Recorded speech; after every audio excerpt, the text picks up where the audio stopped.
yang membuat kita miris ya. Kekerasan di dalam rumah tangga di mana anak kok tega gitu menganiaya bahkan juga menghabisi nyawa dari orang tua. Kalau KPAI melihat dari rentetan kasus yang kita hadirkan ya sejak awal diskusi kita, cocokkah kita kalau mengatakan ini sudah sangat darurat?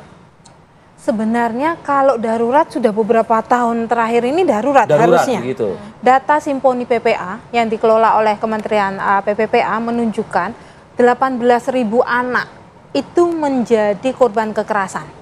Yang dilaporkan saja loh ya. Yang nggak dilaporkan bisa 3 atau 10 kali lipat. Kalau 18.000 anak menjadi korban kekerasan artinya tiap jam ada 2 anak yang menjadi korban kekerasan. Kita lagi minum kopi belum habis 1 gelas itu sudah ada 2 anak menjadi korban kekerasan. Jadi kalau darurat apa enggak? Darurat, darurat sekali. Tiap tahun nggak ada itu angka kekerasan korban kekerasan anak ya turun meningkat ya. Lalu naik. Untuk itu perlu sekali upaya yang luar biasa serius. Extraordinary kali ya. Betul. Tadi sudah kita sampaikan beberapa upaya-upaya seperti peningkatan lembaga layanan konseling, seperti yang mudah diakses, kemudian guru BK, juga ada yang penting lagi lembaga atau kita sebut UPTD PPA ya, unit pelayanan terpadu yang ada di daerah penanganan perempuan dan anak ketika ada kasus. Indonesia ada 500 sekian kabupaten kota, tapi baru 331 saja kabupaten yang memiliki UPTD PPA. Sehingga banyak sekali yang korban kekerasan yang belum bisa terlayani. Boro-boro terlayani, mau lapor saja masih bingung harus kemana. Ada juga ketakutan kan mau lapor bagaimana. Ada nggak upaya untuk jemput bola mungkin Mbak? Kalau mendengar dari tetangga ini nampaknya ada kekerasan di dalam rumah itu begitu kan. Biasanya suka mungkin malu atau enggan dari keluarga tersebut untuk melapor, jemput bola begitu ke rumah tersebut dan lain sebagainya. Dan lembaga tersebut intervensi begitu. Harusnya. Jadi kembali lagi, urusan kekerasan anak ini sebenarnya bukan domain satu dinas saja, satu kementerian saja, semua stakeholdernya banyak ya. Semua harus ikut bertanggung jawab, lembaga di sekolah, di pondok pesantren, kemudian lembaga-lembaga lainnya yang terkait dengan isu anak. Mereka punya kapasitas untuk membangun ruang-ruang bisa pengurangan resiko tadi atau pencegahan. Termasuk kalau memang mereka punya lembaga layanan yang terkait anak, karena lembaga layanan itu bisa juga loh anak mengakses puskesmas. Apalagi sekarang ada posyandu remaja yang mengakses RT RW seperti itu bisa juga menjadikan ruang-ruang untuk respon cepat ketika ada indikasi anak mengeluh ini atau anak nggak bisa tidur, nggak nyaman di rumah seperti itu. Harusnya sudah ada respon-respon dini. Jadi jangan menunggu anak jadi korban. Mbak Dian juga mungkin menanggapi dari pernyataan Mbak Reni tadi kan, memang sebenarnya kita berharapnya anak ini nantinya bisa kembali kepada masyarakat secara normal. Tapi kita nggak tahu apakah masyarakat ini bisa menerima dan juga membantu sang anak untuk benar-benar lupa dengan trauma dan juga kejadiannya begitu ya. Takutnya sudah kembali ke masyarakat tidak diterima, menjadi bahan bullying, akhirnya menjadi trigger lagi. Apa mungkin pengawasan dari KPAI sendiri? Masalah anak, kekhawatiran anak ya kembali ke masyarakat kemudian ditolak itu dialami oleh mayoritas anak berkonflik hukum yang ada di Indonesia. Kami sering mendapati berinteraksi dengan mereka. Ini makanya masyarakat tuh punya andil besar loh untuk mendukung rehabilitasi anak. Salah satunya adalah menghentikan jempol ini supaya tidak nge-share identitas.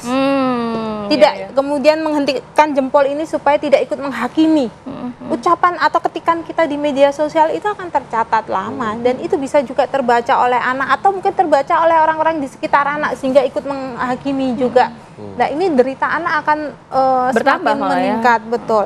Kalau kita mau ikut berkontribusi menyelamatkan anak-anak kita, ini anak-anak kita loh ya. Ayo mulai dari diri kita sendiri, apa yang bisa kita lakukan terdekat. Salah satunya itu tadi, ketika ada anak pernah melakukan kekerasan atau melakukan pelanggaran hukum, terima mereka. Karena setiap manusia pasti pernah melakukan kesalahan. Dan anak-anak ini punya hak untuk kesempatan kedua. Nah, ini perlu kita berikan bersama. Dan negara harus memastikan anak-anak ini harus hadir dengan memastikan rehabilitasi anak ini kontinu dan berkelanjutan, tidak hanya ketika proses hukum saja. Banyak profesi yang masuk, tapi ketika pasca proses hukum atau ketika pelaksanaan pidana tidak ada yang peduli. Nah ini harus dipastikan tetap berlangsung rehabilitasi. Oke, kalau terakhir saya ke Mbak Reni. Mbak Reni mungkin singkat gitu, Apsifor sendiri dari beberapa kejadian yang juga mungkin terlibat juga dalam proses bantuan ya yang dilakukan oleh pihak hukum. Apa mungkin yang bisa di-highlight, Mbak Reni? Iya, di sini yang perlu untuk kita ketahui bahwa menangani anak tentunya berbeda dengan menangani orang dewasa ya, itu yang pertama. Kemudian yang kedua, kami di dalam melakukan pemeriksaan itu perlu kehati-hatian begitu, sehingga apa yang menjadi respon dari teman-teman Apsifor biasanya kelihatannya sangat normatif gitu ya, tapi kita akan melihat, kami akan melihat, akan menggali sebetulnya apa yang terjadi pada mental anak sebagai pelaku ya, jika ini konteksnya adalah anak yang berkonflik dengan hukum. Jadi apa sih di dalam perkembangan kepribadiannya yang terjadi, kemudian risiko-risiko keberbahayaan apa yang ada pada anak ini, dan ada kondisi-kondisi psikologis apa yang melatar belakangi hingga terjadinya satu perilaku yang tidak diharapkan seperti itu, dan nanti kita akan memberikan rekomendasi kepada aparat penegak hukum ya, bagaimana melakukan intervensi terhadap yang bersangkutan, termasuk jika nanti sudah diputuskan masuk di LPKA.